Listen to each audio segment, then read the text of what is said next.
What's up guys? Welcome back to my channel. If you're new here, my name is Tyler at Low Carb Ty, and today's video we are making a keto friendly pumpkin chocolate chip bread. So I was really in the mood for like banana bread, but obviously that's not keto friendly. So I looked up a recipe on Pinterest and found this keto chocolate chip pumpkin bread. I will tag the link below of the original recipe, but guys, this was amazing. I had to share it with you. So let's get started on the dry ingredients. So you're going to do about 2 cups and 1/4 of a cup of super fine almond flour.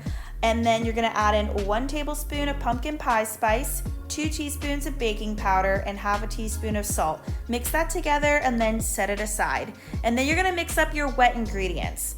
So for the pumpkin puree, you want to make sure the only ingredient is pumpkin. That means that it's just naturally pumpkin. There's no sugar added or anything like that. Don't do the pumpkin pie filling. Just make sure it's pumpkin puree. Okay, so you're gonna add a whole cup of pumpkin to your bowl. And then you're going to add in 2/3 a cup of Swerve granular sugar replacement. Make sure it's the granular, not the confectioner sugar. But if you want it to be sweeter, you can use about 3/4 a cup to make it sweeter bread.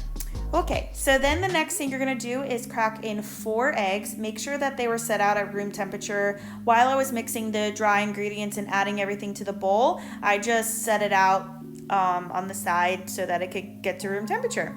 And then I'm taking my hand mixer and just lightly mixing this up until it's all combined. And then I'm going to start putting in my dry mixture and then mixing it all up. Make sure that you add in your dry mix like a little bit at a time so you can gradually mix it through. This way that it will combine all together perfectly well. There won't be any clumps or anything like that.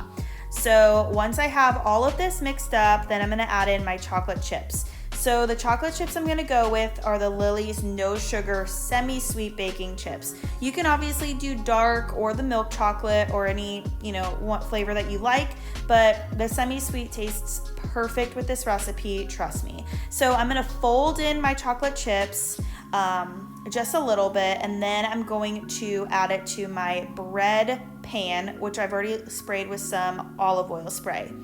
And then on top of that, once I get it all flat and perfect, I'm gonna add a few more of the semi-sweet Lily's chips, and then I'm gonna get it ready to go into the oven. So you wanna make sure that you preheated your oven to 350 degrees Fahrenheit. You're gonna put it in for 30 minutes, and then you're going to take it out and top it with some aluminum foil for another 10 to 20 minutes. So in total, about 40 to 50 minutes. I would say bake it for 50 minutes because the middle of mine ended up being a little more gooey than I would like, and I baked mine at 40 minutes. But that's okay, it still tastes amazing.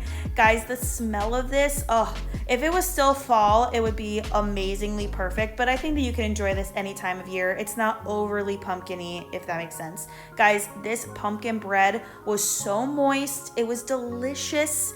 So it's gonna make 12 servings. You're just gonna cut them into 12 different bread pieces, and it comes out to about 4 net carbs per slice. And it's 180 calories, 14.4 grams of fat, 7 grams of protein, 6.3 grams of fiber, 13.6 sugar alcohols, and again, it's about 4 net carbs and only 2.5 grams of sugar per slice. It is just phenomenal.